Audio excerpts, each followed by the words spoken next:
Good morning. Happy Monday. Um, Today was the first day of college for me. The last time I was in college was when I was going through that crazy ass divorce. Um, I ended up having to withdraw because it got so tiring. It got so crazy. I was I was homeless at the time. I was living with a loved one that wasn't my actual family member. It just all this occurred in 2019. I was supposed to have graduated 2021. Um, there's my book bag, my jacket because it was cold in there. So I'm doing nurse aid again. I have to retake the class, but I just had a heartfelt conversation with the teacher. Um, and I told her my whole entire story, and she looked at me, and she has a similar story to mine, but except the fact that she was never married to him, she was engaged to him. And she told me 3 days before she took her final nursing exam for her to become an actual nurse or registered nurse, he threw her out the house. She doesn't have any kids. She has two dogs. And she told me that she was like me, terrified. She had her dogs with her. She doesn't have any family nearby. I mean, we had the same exact story, and she told me that this is not the first time she's ever heard of somebody, especially a female, a single female, to ever have this ever happen to her. And she told me that, we cried. We're in there crying. Everybody's already done left because she had dismissed class. It was orientation today. And she said it ain't the first time that she's ever heard this happening to a female.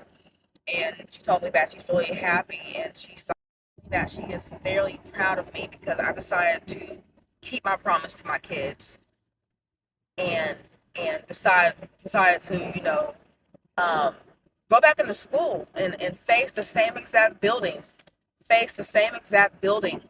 where I was at, where I mean the same building.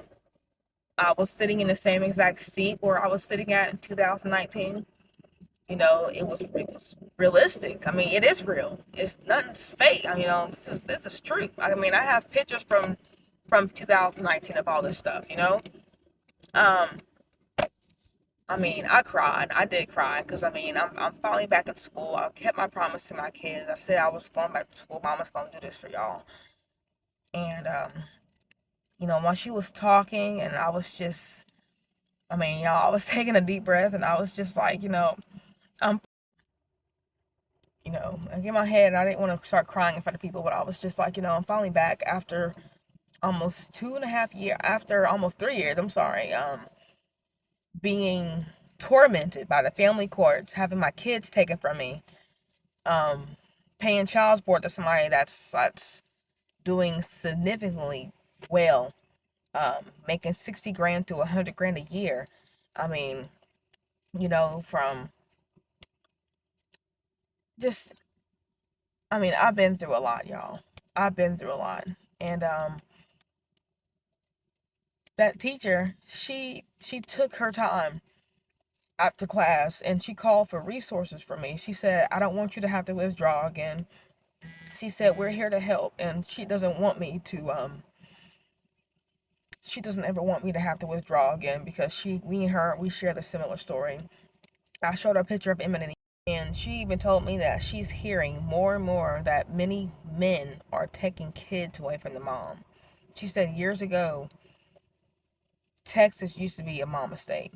Unless you're on drugs, you don't have a job, you just don't care about your kids, that's what she's been always seeing. But she's been also confirmed to me that there's a lot of judges giving kids away to the fathers and making the moms, go through hell like I'm going through. Because, like I just said, I told her everything. I told her everything that I'm going through, and she said that she's been seeing it more and more, and she's she doesn't know where to begin, where to start. She's clueless like me right now. But I told her, I said, if I have to take the route to go to the Supreme Court to get this fixed, I said I will. And she started laughing, and she said, I'll be in the audience cheering you on. She told me that she's going to help me along the way, and she's like, since your boys are just extremely beautiful, she wants to help me however she can. And I didn't get to see my old teacher today because she got hurt.